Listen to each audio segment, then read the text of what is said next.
Okay, we have a great excerpt here from World English 3, Unit 1, Where We Live. So we'll go through the messages between Emily and Pablo, and then we'll go through one of the questions. Here we go. We start with Pablo emailing Emily. Hi Emily, how are you? I hope you and your family are well. My wife and I have been talking about moving to your city.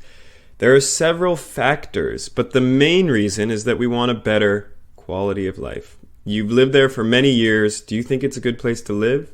Pablo. And here we have Emily responding. Hi Pablo. Lovely to hear from you, Pablo. I'm excited that you've been thinking of moving here. Like many residents, I think there are many great communities in the city.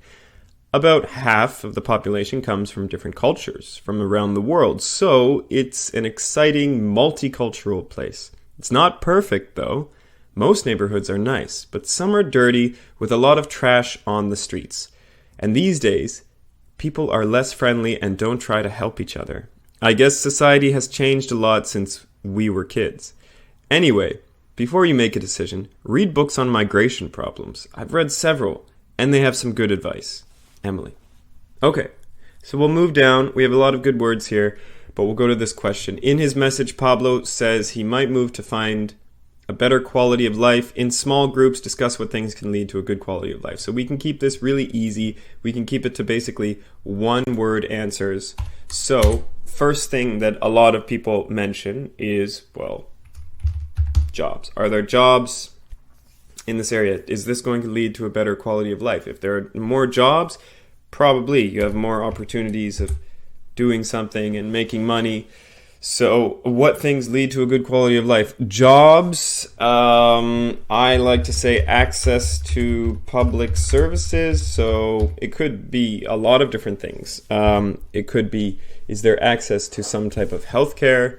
Is there access to information to help people settle in the area if they're new? Are there things like skating rinks nearby or public pools? Gyms that the city runs and you can just go and book a spot in the gym? Are there parks? Are there things like that? So what things lead to a good quality of life? Access to public services. You could also say access to nature. Nature is really important. If you're in the city, it's nice to have a park or a trail nearby. So jobs, access to public services, access to nature, and maybe one more thing. I mean, there's a lot. You want to have good food, restaurants, clean drinking water, all that. Safety. Safety is definitely one thing. And maybe, you know what? This is a big one. Stability. So you could just use that word and say, stability leads to a good quality of life. You'd have to explain that. You'd have to say, well, I mean, stability in your life, stability in what's going on in the country, in the city, with the politics, with the economy. I just want things to be stable and not always up and down and causing me stress or sleepless nights, things like that, or anxiety. So even in your job, you want stability. In your life, you want security and stability, and that can really help your quality of life.